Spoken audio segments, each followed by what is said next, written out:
Bonsoir à tous. À la une de l'actualité ce lundi, 6 jours que sa famille cherche à retrouver ses traces. C'est la famille de la petite Abigail, âgée de 2 ans, portée disparue depuis bientôt une semaine à la sortie des cours à Douala. Les parents ont imposé école morte dans son établissement ce lundi. Objectif, retrouver absolument la fillette en question. Manfé, dans le sud-ouest, un autre policier trouve la mort dans une altercation avec des individus jusqu'ici non identifiés. Les assaillants ont attaqué un poste de police ce week-end. Les criminels ont par la suite pris la fuite vers le Nigeria voisin. L'histoire d'Hugo Bros et les Lions indomptables du Cameroun, c'est désormais terminé. La nouvelle est tombée cet après-midi. Le comité de normalisation de la FECAFOOT vient de mettre un terme au bail du technicien belge qui a conduit le Cameroun au sacre de la CAN 2017. Il lui est reproché de n'avoir pas respecté plusieurs de ses engagements, parmi lesquels la qualification du Cameroun à la Coupe du Monde en Russie. Voilà pour le sommaire.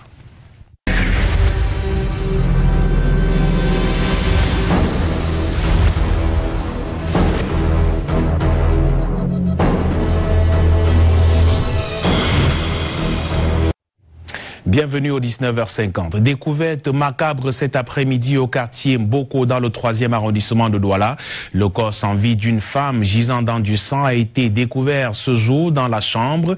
Les premiers éléments de l'enquête indiquent que la dame aurait été assassinée. Ses proches évoquent la thèse des règlements de compte. Junior Ossin et Thierry Nana. La victime, froidement égorgée, s'appelait Christiane Matingen, que voici, âgée d'une trentaine d'années. Son corps baignant dans une mare de sang à l'intérieur de sa chambre a été découvert par son petit frère. À côté du cadavre amoché, 2 couteaux bien aiguisés. Je l'ai appelé tout à l'heure autour de 12h30 comme ça pour qu'elle m'aide à chercher l'enfant à l'école puisque ma femme n'était pas là. Je l'ai appelé par 2 fois, elle n'a pas décroché. C'est là où j'ai donc pris la décision d'aller chercher l'enfant à l'école. J'arrive, il était question que je redescende ici puisque je vis en haut, de l'autre côté. Laisser l'enfant repartir et revenir le soir. J'arrive là, je sonne, on ne réagit pas. Je toque même, on ne réagit pas. J'ouvre la porte, j'entre, c'est là où je découvre le corps au sol là. Nous sommes au quartier Mboko, au lieu du Kinkwata. Selon des informations recueillies sur les lieux, ce triste scénario est la résultante d'un règlement de compte. Le seul problème qu'elle m'a expliqué hier était du fait qu'elle avait l'argent de son petit beau et qu'elle ne sait pas comment ça s'est passé. Elle n'a pas l'argent là, je ne sais pas. Donc elle était dépassée. Elle parlait que de ça. Et comme elle était malade là, puisqu'elle souffrait des nerfs, oui, je lui ramenais seulement que non, on a déjà eu à résoudre des problèmes plus que ça. Descendu sur les lieux, le commandant de la brigade de Nilon, Ferdinand Ekwambese, et ses éléments, accompagnés du médecin légiste de l'hôpital gynéco-obstétrique de Yassa, le docteur Ateba, après constat, ont fait savoir que la victime a reçu 2 coups de poignard sur le côté gauche du cou. Les 2 téléphones de la victime n'ont pas été emportés par ses présumés meurtriers. Quand nous quittions les lieux, le corps a été transporté à la morgue de l'hôpital gynéco-obstétrique de Yassa à Douala. Tout aussi triste, la détresse de toute une famille au quartier Village, toujours à Douala. Ils recherchent leur enfant porté disparu depuis 6 jours maintenant. En effet, la petite Abigail, âgée de 2 ans, élève dans une école maternelle, n'a plus donné de signe de vie depuis bientôt une semaine alors qu'elle sortait des classes. Parents et responsables de l'établissement ne s'expliquent toujours pas ce qui s'est exactement passé.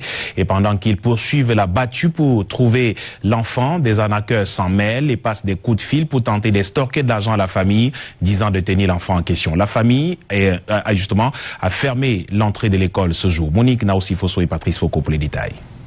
Itaï Abamba Abigail, âgée de 2 ans et demi, est portée disparue depuis le mercredi 29 novembre. À l'heure où les parents récupèrent les enfants à l'école, la petite Abigail est introuvable. Aux environs de midi, comme on prend souvent les enfants à midi chaque mercredi, je suis venue à l'école. Je me dirige vers la classe de l'enfant. Je ne trouve pas. Je trouve que la porte de la salle de classe de l'enfant est fermée. La maîtresse est rentrée. On me dit qu'elle a laissé l'enfant dans la salle voisine, chez sa collègue. J'arrive dans la salle de classe de la maîtresse voisine, je ne trouve pas l'enfant. Elle est élève à l'école maternelle et primaire bilingue Les Vainqueurs de Mboko. Informée, la direction de l'école dit avoir initié des recherches. On a sorti cette traque que vous voyez pour les démarches. Nous avons parcouru les chefferies, puisqu'il y a beaucoup de chefferies, les chefferies de blocs et les chefferies même du quartier. Les quittances des communiqués radio et télévision initiés par l'école nous sont présentées. 2 jours après, l'espoir renaît après un coup de fil que reçoit le directeur. De vendredi, très tôt le matin, je reçois un coup de fil mystérieux qui me dit, un monsieur qui me dit qu'il détient l'enfant, un anglophone. Il me dit qu'il détient l'enfant et qu'il est chauffeur de taxi. Vous allez me reverser une somme. En tout cas, il a dit au premier chef, il a dit 10 000 francs, qu'il fallait reverser une somme de 10 000 francs dans son compte mobile money. Le supposé détenteur de l'enfant passe de 10 000 à 16 000 francs de rançon et demande encore 2 000 francs de plus. Jusque-là, aucune trace d'Abigaël. Je suis vraiment dépassée. Ce problème, c'est la première fois que je vis les pareilles situations dans ma chefferie et même dans cette école. Exaspérée, la famille d'Abigaël a investi l'entrée de l'école, fermant par la même occasion le portail. Pas de classe tant que leur fille n'est pas revenue. C'est finalement la police qui les disperse. Selon des langues indiscrètes, ni le père, encore moins la mère biologique de l'enfant, ne se sont pointés depuis sa disparition. À la naissance, l'enfant a été laissé chez les grands-parents par la mère avant d'emménager avec un autre amant. Toujours selon des langues discrètes. Encore un policier tué par des assaillants ce week-end dans le sud-ouest Cameroun. Ces hommes jusqu'ici non identifiés ont attaqué un poste de police dans la localité de Manfé, précisément à Otou. C'est une localité frontalière avec le Nigeria. C'est au cours de ces affrontements que l'homme en tenue a été tué. Des recherches se poursuivent pour rattraper les auteurs de cet autre acte criminel sur nos forces de défense et de sécurité. Les détails avec Inès Daniel Ondombala. Alain Nkwele-Derrick, inspecteur de police de 2e grade, en service au groupement mobile d'intervention GMI numéro 100, est tombé sur le champ d'honneur à la frontière Cameroun-Nigeria à Otou, dans le département de la Magnou. Ce fonctionnaire de police du GMI numéro 100 était en renfort pour une mission de maintien de l'ordre dans le département de la Magnou. Il était le chef du 2e détachement au poste frontière à Otou. C'est autour de 21h30 que les assaillants donnent l'assaut dans cette unité de police tenue par le chef de poste et l'inspecteur de 2e grade Nkwele-Derrick. Ce vaillant policier est tombé les armes à la main au terme d'un échange de coups de feu qui aura duré 6 heures d'horloge. La Sûreté nationale vient de perdre un de ses valeureux fonctionnaires. Au domicile du défunt, les familles, les amis et connaissances portent le deuil. L'épouse du défunt est inconsolable. Je prends un coup de fil, sortant des coques, qui m'appelle et dit c'est monsieur Marcus, son camarade du SIAP. Est-ce que vous avez appelé votre mari? J'ai dit non, je n'ai pas appelé votre mari. Appelle votre mari. J'ai appelé sa soeur, qui est inspecteur principal à ECOP. Elle n'a pas pris le téléphone. Je me demande, mais qu'est-ce qui ne va pas? Je rappelle le même monsieur, dites-moi ce qui se passe, c'est quoi? Il me dit que votre mari est mort et le corps est en train d'aller à Manfé. Sa mère, qui ne cessera jamais de chérir son fils, est terrassée par la douleur.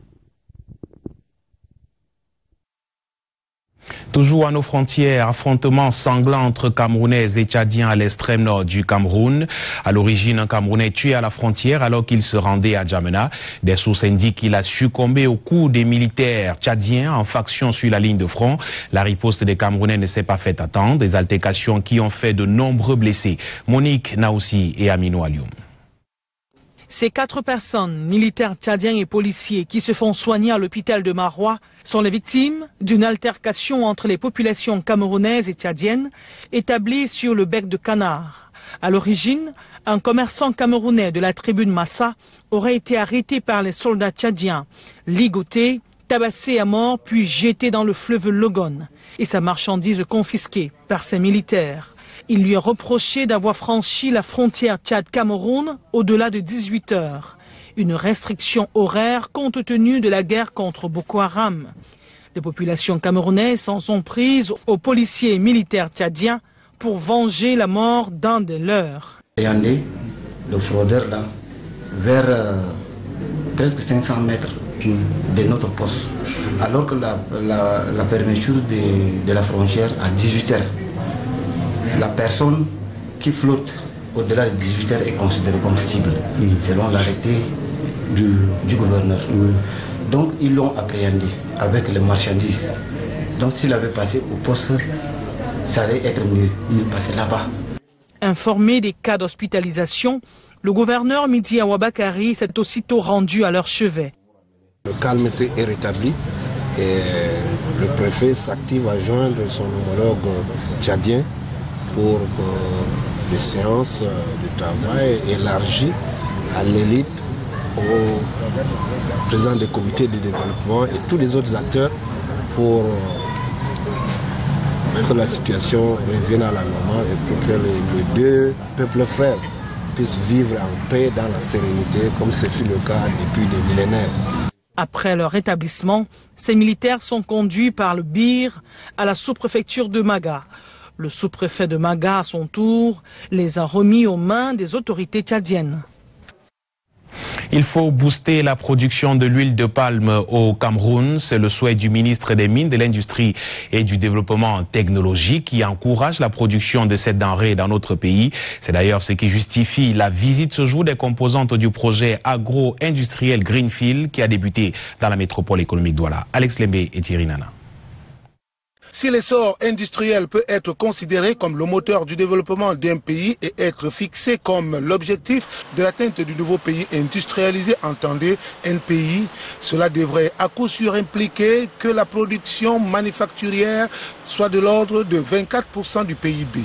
Dans sa vision de 2035, le gouvernement camerounais a décliné sa stratégie à long terme, reposant sur le développement du secteur productif identifié comme l'essentiel pour accroître l'économie en mettant un accent particulier sur le développement de certaines filières stratégiques à fort potentiel de croissance et de valeur ajoutée telles que la filière de l'huile de palme, encore appelée filière des oléagineux qui englobe les huiles végétales, brutes et raffinées, sont toutefois oubliées la savonnerie.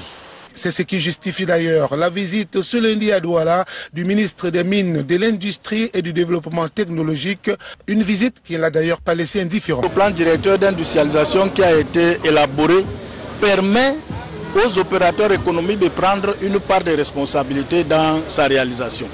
C'est pour ça qu'il n'appartient pas au gouvernement de créer des plantations. Vous savez que nous sommes dans une économie libéralisée. Mais le gouvernement accompagne ceux des opérateurs qui investissent dans ce secteur en leur accordant des incitations fiscalo-douanières et même des incitations administratives. Parce que voyez-vous, si je suis ici, c'est parce que le ministère dont j'ai la charge accompagne l'opérateur. Au cours de son périple, Ernest Boaboubou n'a pas manqué d'encourager les opérateurs économiques de ce secteur, même s'il est encore plein d'embûches. Dans le cadre de la filière, avec un comité qui, en début d'année, sur le déficit qu'il y a, il nous permet d'importer à un taux réduit de droits de douane. Et nous importons à peu près le manquant, ou le déficit qu'il y a, nous l'importons pour transformer.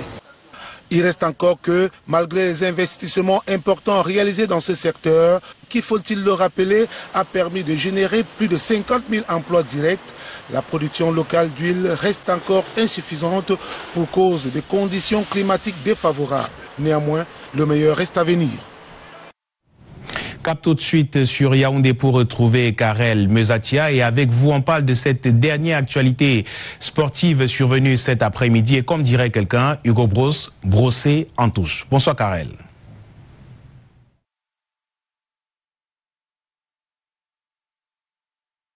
Michael Chipkio, madame, messieurs, bonsoir. Une fois n'est pas coutume, sport pour commencer. Hugo Bross n'est plus l'entraîneur de l'équipe nationale de football. Le comité de normalisation de la FECAFOOT vient de mettre un terme à son contrat. Il reproche au technicien belge de n'avoir pas respecté plusieurs de ses engagements. Plus d'explications avec Francis Ngapnon et Alain Gislankanga. Hugo Bross et les Lions indomptables, c'est terminé.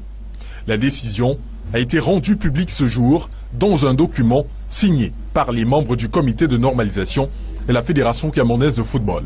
Il est reproché au technicien belge de n'avoir pas respecté des engagements figurant dans son contrat, à savoir la qualification du Cameroun à la Coupe du Monde 2018 en Russie. Ramener le pays de Roger Mila à un rang honorable dans le classement FIFA et au premier rang africain. Hugo Bross, malgré le titre de champion d'Afrique, n'a pas fait mieux que la 3e place sur le continent. Vivement critiqué sur ses communications, le comité de normalisation reproche à Bross d'être allé à l'encontre de son engagement d'assurer une gestion équitable et saine des effectifs de sa sélection. On a encore en mémoire ses propos sur Vincent Aboubakar, Christian Bassogok ou encore André Onana. Sans oublier le Bruxelles Gate qui a fait les choux gras de la presse nationale et internationale, portant ainsi un coup à l'image du Cameroun. D'après le document, le refus de plusieurs joueurs importants de rejoindre la sélection nationale est de toute évidence le signe que Bross n'a pas respecté son engagement de préserver et d'améliorer la reconstruction de la sélection. Enfin, le champion d'Afrique 2015 n'aurait jamais établi sa résidence au Cameroun tel que stipulé dans son contrat. L'on attend désormais le visage du futur patron du banc de touche des Lions indomptables pour la CAN 2019.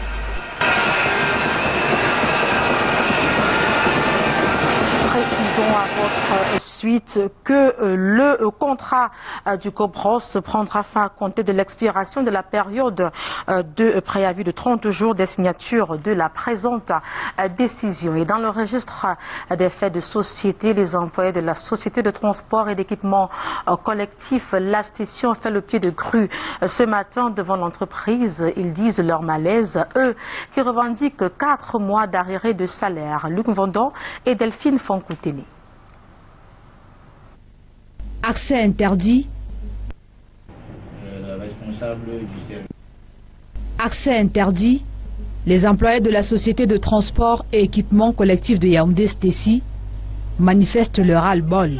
Nous fournissons des efforts pour pouvoir atteindre l'objectif de la société. Mais pourquoi est-ce que nous devons être maltraités? Mon bailleur est en train de nous mettre dehors.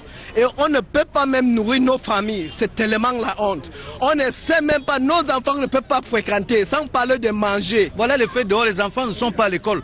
Même ne serait-ce le riz et le poulet pour préparer pour que les enfants mangent. Tu dis le riz, même le café, tu dis le riz.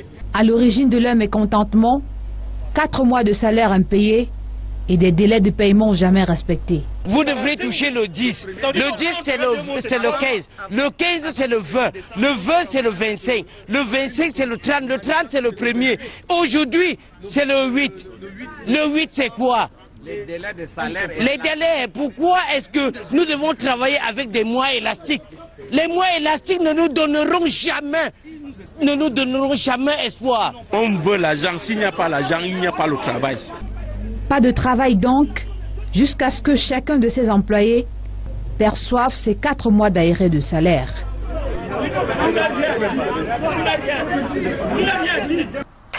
Dans l'actualité, venir en aide aux personnes nécessiteuses est une priorité au Cameroun. Une semaine nationale de solidarité court jusqu'au 7 décembre prochain. Et pour ouvrir les hostilités, la ministre des Affaires sociales s'est concertée ce lundi avec les acteurs des médias et les opérateurs de téléphonie mobile à l'effet de trouver les moyens de sensibilisation de l'opinion publique sur la notion de solidarité nationale.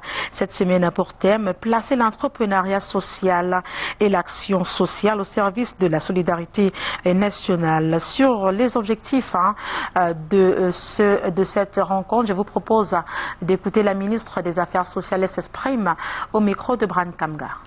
Si rien n'est fait, nous risquons d'assister à une évolution continue des situations d'exclusion et déroger les plus vulnérables. Toute chose est nature à maintenir et accroître la fracture sociale.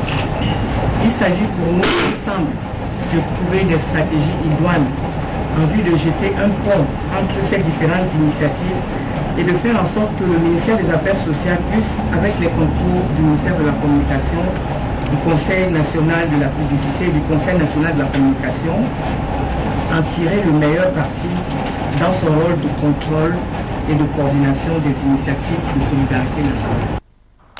À côté de cette célébration, une question pour nous ce soir. Quel est le niveau d'imprégnation de la solidarité nationale au Cameroun? C'est à cette question que répondent nos reporters Samuel Bounis et Brantamga. Les derniers grands événements qu'a connus le Cameroun ont été des preuves de l'expression de l'esprit de solidarité de certains Camerounais. L'effort de guerre contre Boko Haram, la condamnation des exactions dans le cadre de la crise anglophone et bien d'autres encore. On se souvient du coup de cœur pour soutenir les Lions indomptables. On se souvient que volontairement, on a vu les Camerounais aller mettre la main dans la poche et mettre dans une cagnotte qui était destinée pas à leurs frères mais plutôt à leurs compatriotes.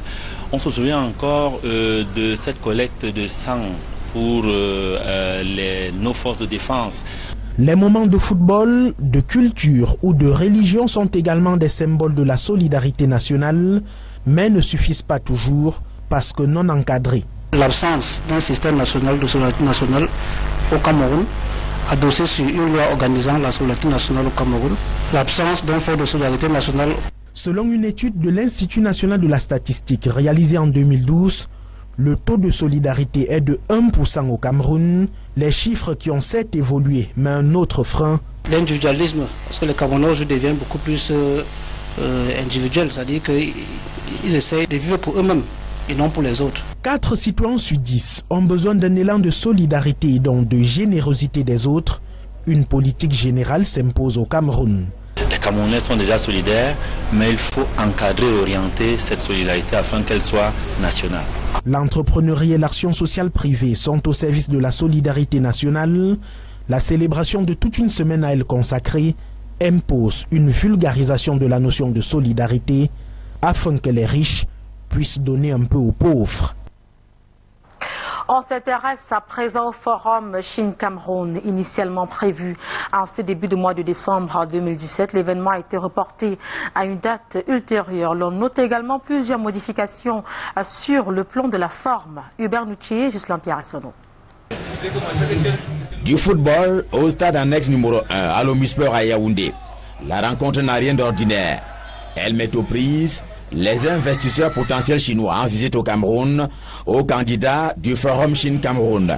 Il était prévu ce forum pour se tenir en début décembre 2017. Ce sera du 15 au 19 mars 2018 à Beijing en Chine, selon que l'annonce a été faite par le commissaire général du forum. Il ne sera plus une exclusivité camerounaise, car 11 pays d'Afrique ont rejoint l'initiative. Le Cameroun n'a pas pu atteindre un quota suffisant tel qu'attendu par les partenaires chinois. Ils sont donc venus pour confirmer l'attente du patronat chinois qui souhaite recevoir le plus grand nombre d'opérateurs économiques. Et face à la faiblesse des participants camerounais, l'événement est désormais élargi à toute l'Afrique. Mais nous, au niveau local, comité d'organisation présidé par ECAM, nous voulons que le Cameroun continue à porter cet événement-là, de manière à ce que nous attirions le plus grand nombre d'investisseurs dans notre pays, au lieu qu'ils soient éparpillés dans les autres pays africains. Pour les 16 activités pratiques au programme, la Chine attend 1500 personnes. La classe politique a déjà donné le la et les conditions de participation n'ont pas changé. C'est 3 millions de francs, tout frais payés, billets d'avion aller-retour, séjour en Chine, tout frais payés, hôtel, restauration, participation aux différentes articulations de l'événement et notamment les B2B qui vont permettre à chaque opérateur de nouer des partenariats gagnant-gagnant avec les investisseurs chinois. Que ce soit l'agriculture, l'automobile, le tourisme ou l'immobilier, un boulevard d'affaires s'ouvre aux opérateurs économiques, notamment du Cameroun. Avec la présence de nos amis venus de la Chine, on parle de 19 ministères qui sont là pour parrainer cet événement. Et nous pensons que désormais nous pouvons faire confiance à cette commission. Il n'y aura pas à s'ennuyer. La Chine compte à elle seule près de 57 millions de petites et moyennes entreprises. La foire internationale turque de construction et de matériaux, par contre, vient de s'achever à Yaoundé, occasion pour le public de découvrir plusieurs potentialités, notamment en ce qui concerne les matériaux de construction. On en parle avec Brown Kamga et Bertrand Sassi. Ici au Palais des Congrès de Yaoundé sont exposés des matériaux de construction haut de gamme d'origine turque. Pendant 4 jours, le public a eu à découvrir les objets d'équipement et de construction de qualité fabriqués à Istanbul. On a dans les robinetteries, on a dans les sanitaires, on a dans les douches, on a dans les aluminium, la porte, les fenêtres. On a les alicobans aussi pour habiller les immeubles à l'extérieur. On est spécialisé depuis 20 ans dans le domaine des garde-corps en aluminium. Notre usine est à Istanbul. On exporte aujourd'hui à peu près dans 20 pays différents. La Turkish Construction et ses 5 sociétés spécialisées dans divers domaines du bâtiment et des équipements sont au cœur de la foire internationale turque qui s'est tenue du 30 novembre au 3 décembre 2017 à Yaoundé. Présente au Cameroun, au quartier Aqua Douala, elle offre à la clientèle le meilleur pour le confort à domicile. Les robinetteries, les sanitaires, 5 ans de garantie de qualité, 5 ans de garantie parce que c'est notre produit. Pour cela que les gens intéressent trop.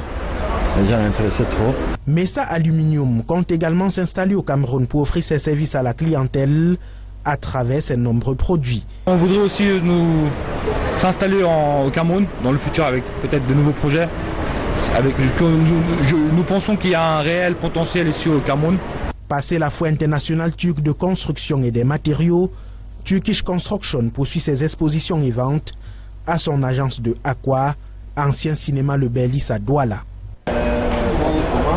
Bonne nouvelle pour les Camerounais et ceux qui ont l'habitude de faire le voyage entre le Cameroun et le Sénégal. Camerco a décidé de desservir Dakar et le vol inaugural est prévu le 8 décembre prochain sur place.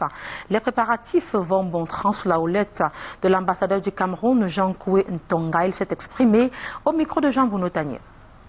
Le premier vol commercial de Camerco pour Dakar est prévu le 15 décembre prochain. L'ambassadeur du Cameroun au Sénégal ne cache pas sa joie depuis l'annonce de cette nouvelle. Nous sommes tous heureux parce qu'il s'agit d'un grand jour.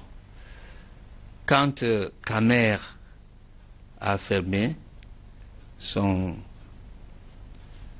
représentation ici, nous étions devenus comme des orphelins. La rentabilité de cette destination pour Camerco, lancée dans une grande opération de restructuration, dépendra de l'intérêt que les Camerounais porteront à leur compagnie. L'ambassadeur Jean-Koué Ntonga compte sur le patriotisme de ses compatriotes. Désormais, plutôt que de prendre d'autres vols dans leur nationalisme tel qu'ils m'ont rassuré, les Camerounais vont prendre Camerco et aller directement au Cameroun, en passant bien sûr par quelques escales. Donc, Camer pour nous, on l'attendait et je vous assure, j'ai une réunion de coordination ici et se sont engagés les Camerounais à faire preuve de patriotisme. Une délégation d'environ 150 personnes, constituée d'opérateurs économiques et de personnalités de tous bords, conduite par le ministre des Transports, fera le vol inaugural du 8 décembre prochain. Une belle occasion pour le Cameroun de faire valoir toute sa richesse et sa diversité culturelle au pays de la Teranga. C'est surtout la soirée du 8, le dîner gala, où je crois qu'il y aura des ballets camerounais qui viendront et qui vont agrémenter la soirée. Les danses, les ballets, toutes les danses du Cameroun, vous savez, du nord au sud, de l'est à l'ouest, je crois qu'ils vont venir cela. Pour l'ambassadeur du Cameroun, le retour de Camerco au Sénégal permet aux deux pays de consolider leurs liens. Les clubs du Nord-Ouest menacent de boycotter la prochaine saison sportive et on en parle avec vous. Du côté de Douala, Michael Chipkio. Une menace qui plane sur les championnats d'élite au Cameroun. Des clubs professionnels de la région du Nord-Ouest ont signé une pétition pour appeler au boycott de la prochaine saison sportive. Ces équipes se disent solidaires de PWD de Bamenda, relégué après une décision favorable de la Chambre de conciliation et d'arbitrage du Comité national olympique vis-à-vis de Botafogo de Douala. Les clubs du Nord-Ouest parlent de complot des clubs francophones en leur rencontre. Marc Chouamon pour les détails. Yon Sport, Académie de Bamenda, National Polytechnique, Bambulet, PWD de Bamenda, 4 clubs originaires du Nord-Ouest Cameroun, évoluant en MTN Elite 1 et MTN Elite 2, qui ont signé une pétition de menace de boycott à l'endroit de la Ligue de football professionnel du Cameroun, avec ampliation au Premier ministre Philémon Yang, au ministre des Sports et à Dieudonné Api, président du comité de normalisation de la FECAFOOT. Dans cette pétition datée du 29 novembre 2017 et seulement rendue publique ce lundi, les 4 clubs du Nord-Ouest s'insurgent contre la décision de la Chambre de conciliation et d'arbitrage du Comité national olympique et sportif du Cameroun, rétrocédant les 3 points de la victoire suite à Piver à Botafogo, dans l'affaire l'opposant à Fovu de Baham, sur l'identité frauduleuse d'un joueur. Décision ayant entraîné la rétrogradation de PWD de Bamenda en division régionale. Entre autres récriminations de ces clubs du Nord-Ouest, une des 2 régions anglophones du pays, le report de la dernière journée du championnat MTN Elite 2 entravant l'équité sportive et la décision de la CCA jugée inadéquate. Il y a 2 semaines, dans un point de presse, Fovu de Baham s'inquiétait déjà de la naissance d'une telle affaire provoquée pour eux par la CCA. Nous sommes convaincus que si le droit est dit et que Botafogo est maintenu en Ligue 2 parce qu'il le mérite, tout le monde ne peut pas créer au scandale. Mais si les éléments qu'on prend ne sont pas logiques, ça va être dans le climat socio-politique qu'on vit aujourd'hui comme une cabale des clubs francophones contre une du secteur anglophone du Cameroun. Or, Fovu se veut justicier parce que nous ne voulons pas qu'une désintégration de notre pays passe par nous. Si les clubs du Nord-Ouest viennent à mettre la menace de boycott à exécution, le football camerounais pourrait imploser. C'est connu depuis ce soir, la finale de la Coupe du Cameroun de football se tiendra dimanche prochain. Selon des sources au ministère des Sports et de l'Éducation physique, le président de la République présidera personnellement cette finale qui mettra aux prises UMS de Loum et New Star de Douala. En culture, pour sortir, le peuple mangwa à son festival. Le lancement officiel de la première édition a eu lieu ce week-end en Bouddha en présence de tous les fils et filles de ce département. Occasion de présenter la culture et l'art de ce peuple guerrier. Mireille Flomané. Le peuple Bamboutos a désormais son festival baptisé Koufoma. Les 16 chefferies que compte le département ont montré leur savoir-faire à la place des fêtes de Mbouda, car c'est la commune de Mbouda qui est l'hôte pour cette première édition. Le maire porte-parole de ses homologues des communes de Galim, Babadjou et Bacham, dans son propos a reconnu que pour un coup d'essai, c'est un coup de maître, surtout que l'apothéose est prévue pour le 9 décembre. Au nom de tous les chefs supérieurs mangwa, remercier nos populations, nos notas, nos élites qui sont venus rehausser de leur éclat cette cérémonie du festival mangwa. C'est une occasion pour les fils et filles mangwa de se retrouver, de communier et de partager les valeurs qui sont les leurs. On a assisté à quelques merveilles de Bamboutos, allez dire du Kufoma. Et je crois que c'est une première édition qui valait la peine et les résultats sont vraiment encourageants. Pour cette première édition, des hôtes de marque venus apprendre de l'art et de la culture du peuple mangwa. Je suis un préfet heureux parce que pour un premier coup d'essai, ça a été une réussite totale. Je voudrais sincèrement dire merci au comité d'organisation qui a bien voulu ressusciter le festival des peuples mangwa. Dire merci à tous ceux qui de près ou de loin ont contribué à ce que ce festival voit le jour. Parce que ça n'a pas été facile. Et c'est pourquoi nous invitons toutes les populations, tous les peuples à venir découvrir la richesse culturelle et touristique du département. La soirée organisée pour l'occasion a permis à plusieurs artistes de s'exprimer et aux personnes présentes de montrer leur talent de danseurs.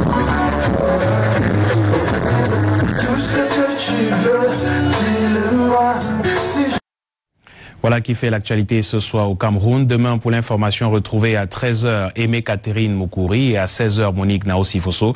J'aurai l'immense plaisir de vous retrouver lorsqu'il sera 19h50. Bonsoir.